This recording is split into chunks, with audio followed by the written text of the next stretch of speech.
طيب نروح لإعلان المرشحين الثلاثة في مجال الشعر العربي. تمام. أنا طبعا ملتزمة بالنص، بس إذا نريد نطلع عن النص فأكيد راح أبدع مثل ما حضرتك تتبدع. فأكيد ألف تحية لشباب هذه الجهة والشباب اللي بالوسط والشباب اللي بهذه الجهة، ألف تحية لكم. زين. مو؟ المرشح الأول أو المرشحة الأولى هي صفا حميد حسين من بغداد. من كل مناطقنا في بغداد هي لها كل الحب والتقدير. عمرها صفا 20 سنة. العمل اللي قدمته صفا هو سماء الحب، تحت سماء الحب، للكلمة قوة تجعلها تغير ما في قلوب الناس. تحت سماء الحب. نعم، إننا العشاق بدرا تصوغنا، أماني الهوى في سكرة الليل مذ كنا، فإن ترشف الأقداح رعشة قلبنا ليوم تعش في خمر أحداقنا قرنا. جذور الورى تمتد للأرض عنوة، وجذر الخياليين قد عانق الكون، فمن يزرع الأشواق يثمر له اللقاء، ويقطف قبلات على خده ذبنا.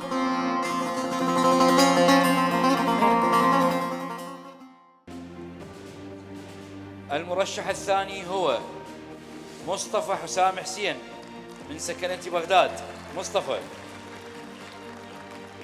قدم عملا بعنوان أرقام، النازحون، تراجيديا توخز الضمير، أحلام الرعب وذكريات الديار وألم الفراق. أرقام.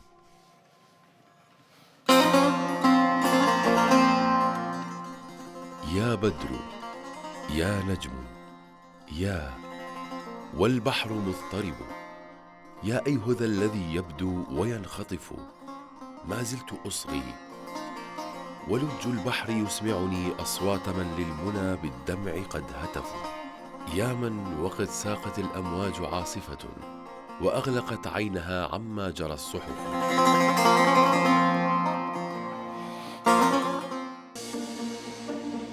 أما المرشح الثالث فهو علي سالم خليل من بغداد، عمره 18 سنة. وين علي؟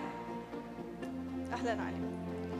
العمل اللي قدمه علي هو رسالة في بريد آصف بن برخية. رسالة في بريد آصف بن برخية. على أوجه الليل يا آصف أقلب أحلام قوم غفوا، فلا هدهدا تستبيح الحروف، ولا سبأ سوف تعترف، وبلقيس صوت يرد السلام على من لأرض الغرام نفوا، وصرحي قد مردته اليراعة، ما شئت يا صاح تغترف.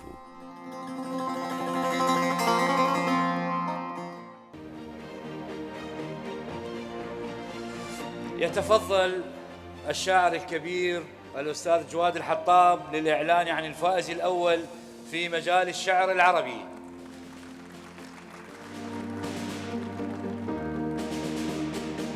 جواد الحطاب يسميني جبركة من زمان.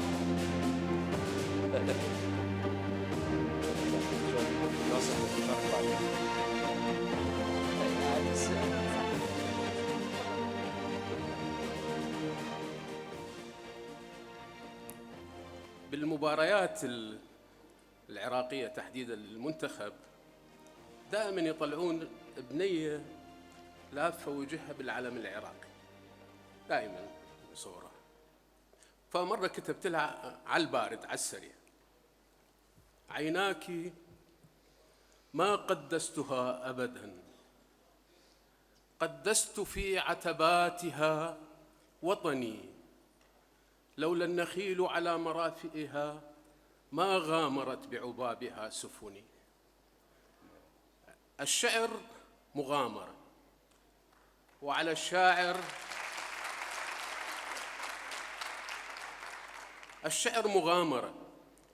الشاعر الذي يريد أن يسلك هذا الطريق أن يتهيأ للسهر وأن يتهيأ للسفر وأن يتهيأ لاكتشاف مدن وقراءات، لأن أحد الشعراء العالميين الكبار قال: عليك قبل أن تكتب قصيدة أن ترى مدنا وترتكب حماقات وتعاشر نساء وتسافر.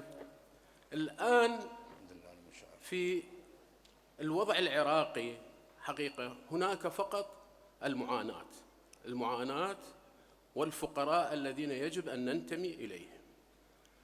قبل أن أعلن الفائز الأول في مهرجان الشعر العربي، بودي أن أتقدم بالتحية إلى كابتن التقديم الأستاذ جبار المشهداني، وإلى اللاعبة القديرة الأستاذة الماجد التي أمتعتنا اليوم كثيراً. شكراً. مثلما بودي أن أشيد بلجنة التحكيم التي هي ممثلة بالدكتورة سلامة الصالحي والشاعر المبدع علي وجيه. الآن هناك نبض أو هناك ترتيب ما، ولكن بودي أن أعلن عن الفائز الأول وأقدم له باقة ورد في مجال الشعر العربي، هو مصطفى حسام. ألف مبارك مصطفى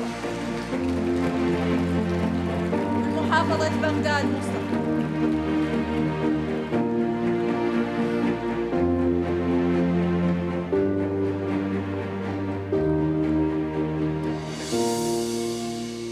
ووعد مني إذا استمر مصطفى إن شاء الله أن أكتب المقدمة النقدية لمجموعته الأولى. تهنئة. بارك الله.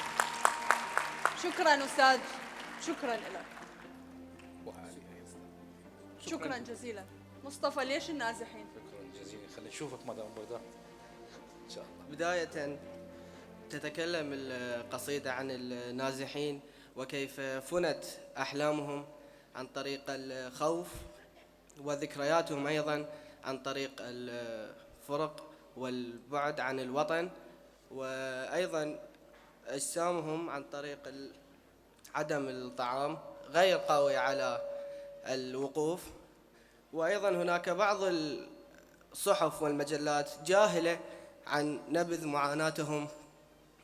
فبهذه القصيدة أنا ممكن أن أكون